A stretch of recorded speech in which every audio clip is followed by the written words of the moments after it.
नमस्कार माझ्या सर्वांना. मी शिवानी. गावाकडच्या स्वादमध्ये आपलं खूप खूप मनापासून स्वागत आहे. तर आज मी तुमच्यासोबत शेअर करत आहे अगदी क्रिस्पी करारा असा मूग डाळच्या पासनं बनणारा डोसा, जो अगदी हाय प्रोटीन बनलेला आहे.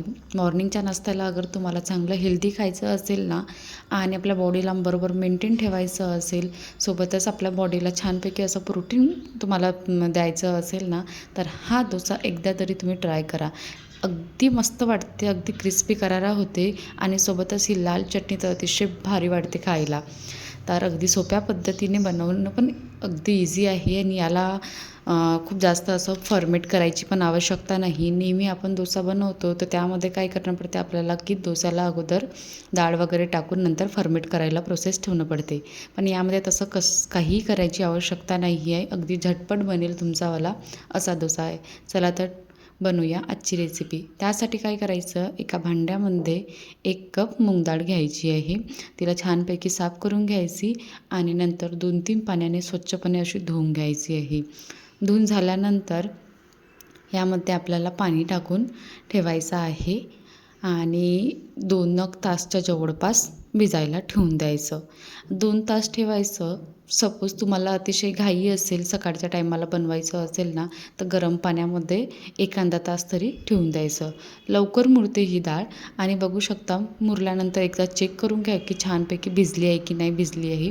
भिजली असेल ना, तर एकदा आणखी वॉश करून घ्यायचं डाळीला, म्हणजे पाणी काढून घ्यायचं खराबवालं आणि नंतर मिक्सरच्या पॉटमध्ये डाळ टाकायची. सोबतच त्यामध्ये आलं, लसूण, मिरची, सोबतच थोडीशी हळद व मीठ टाकायचं आणि याला थोडं थोडं करून, अगदी जास्त पाणी लागत नाही म्हणा बारीक करताना, अर्धा किंवा 1 कप लागते थोडंसं चायच्या कपाने, तेवढं पाणी टाकून आपल्याला याला बारीक करून घ्यायचं आहे. तर अशा प्रकारे मी सुरुवातीला बारीक करून घेतलं. मस्तपैकी असं बॅटर जे राहते ना डोश्याचं, तशा प्रकारे बारीक करायचं आहे आणि छानपैकी अशी बारीक करून झाली की आपल्याला एका भांड्यामध्ये काढून घ्यायची आहे. नंतर त्याच पॉटमध्ये मी थोडंसं पाणी टाकलं, आणखी अर्धा कप, आणि ते त्यामध्ये मिक्स करून घेतलं.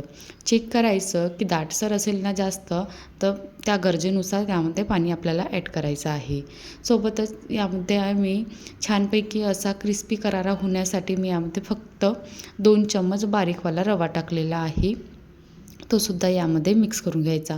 टाकणं अगदी ऑप्शनल आहे, पण छानपैकी असा तुटला नाही पाहिजे आणि छानपैकी असा करारा झाला पाहिजे, यासाठी मी 2 चम्मच रवा टाकलेला आणि मिक्स करून नंतर याला 10-15 मिनटं रेस्ट करायला ठेवून दिलं आहे.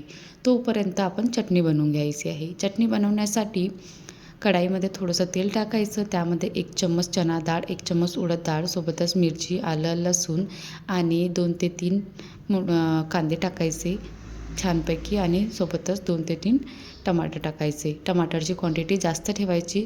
सोबतच थोडंसं मी इमलीचा तुकडासुद्धा टाकलेला आहे आणि याला मीडियम फ्लेमवर छानपैकी असं मऊसर होईल इतपत आपल्याला परतून घ्यायचं आहे. परतून झाल्यानंतर थंड करून घ्यायचं आणि नंतर मिक्सरच्या पॉटमध्ये टाकायचं. सोबतच त्यामध्ये कश्मीरी रेड चिली पावडर टाकायचं आणि मीठ टाकायचं. सपोज तुमच्याकडे कश्मीरी रेड चिली पावडर नसेल, तर ज्यावेळेस आपण हे सगळ्या वस्तू परतवत राहतो त्यामध्ये मोठ्या लाल ज्या पटना मिरची असते ना छानपैकी कलरवाल्या, त्यासुद्धा तुम्ही टाकू शकता.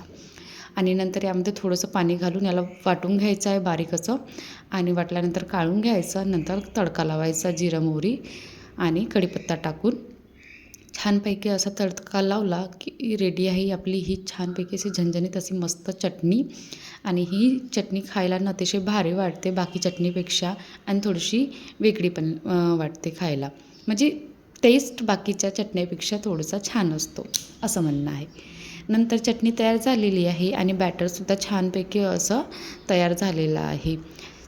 कारण की जी सुजी होती ती पण छानपैकी फुगलेलीच आहे. नंतर काय करायचं, ताव्याला छानपैकी असं कडकडीत गरम करायचं, पाण्याचा चिटका लावायचा आणि पुसून घ्यायचं.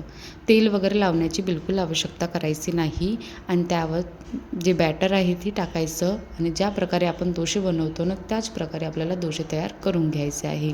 खूप मस्त मस्त मी मोठे मोठे डोसे बनवून घेतलेले होते आणि अशा प्रकारे डोसा बनवून झाला की याला चारही साईडनी शेकून घ्यायचा आहे. ॲक्च्युली काय होते, इंडक्शनवर ना बरोबर शेकता नाही येत आणि गॅसवर बरोबर शेकता येते, तर तुम्ही ट्राय कराल की गॅसवरच बनवाल बा म्हणून.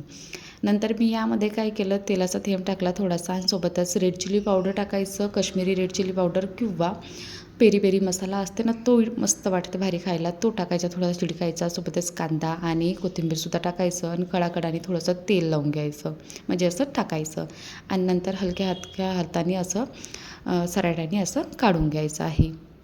अगदी मस्त वाटते. मला बाकीच्या डोशापेक्षा ना हा मस्त वाटला. आणि सपोज खरंच मध्ये तुम्हाला प्रोटीननी भरलेलं तुम्हाला काही खायचं असेल ना सकाळच्या नाश्त्याला, तर ह्या डोसानं अगदी कमी वेळामध्ये पटकन बनवायचा असेल ना. बाकीच्या डोशामध्ये थोडासा वेळ लागते आणि म्हणजे जो फर्मेट करतो आपण त्या डोशामध्ये थोडासा वेळ लागते, पण हा डोसामध्ये तितका वेळ लागत नाही आणि बिलकुल तुटतसुद्धा नाही एक पण असा डोसा. तुमची जो सुरुवातीला फर्स्ट टाईमसुद्धा बनवत असाल ना, तरीसुद्धा हा डोसा तुमचा परफेक्ट होईल आणि खायलासुद्धा टेस्टी लागेल. नंतर मी तुम्हाला आणखी एक हा बनवून दाखवते की अशा प्रकारे बनवायचा. थोडंसं तेल टाकायचं, थोडंसं मस्तपैकी पेरी पेरी मसाला किंवा रेड चिली पावडर टाकायचं, कांदा टाकायचा, कोथिंबीर टाकायचं आणि मीडियम टू हाय फ्लेमवर याला छानपैकी असं खालच्या साईडनी खरपूस होईपर्यंत याला शिजवून घ्यायचं आहे. म्हणजे आणखी क्रिस्पी करारा झाला ना, तर खायची जी टेस्ट असते ना, ती अतिशय भारी वाटते.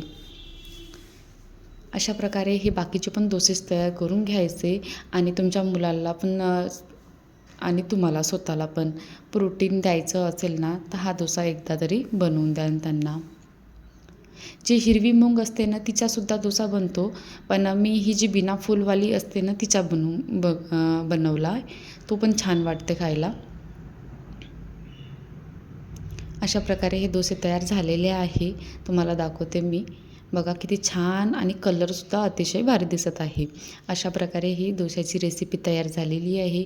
कशी वाटली तुम्हाला आजची ही रेसिपी? आवडली असेल ना, तर एकदा तरी बनवून बघा आणि बघू शकता आतमध्ये मग किती मस्त वाटत आहे. आणि एकदा मी तुम्हाला तोडूनसुद्धा दाखवलेला सुरुवातीला की अगदी क्रिस्पी करारा असा झालेला आहे. बघूनच तुम्हाला समजत असेल की छानपैकी असं झालेला आहे. तर व्हिडिओ आवडला असेल तर बनवून बघा आणि माझ्या चॅनेलला सबस्क्राईब करायला विसरू नका. अशाच रेसिपी बघत राहा, एन्जॉय करत राहा. Take care, bye.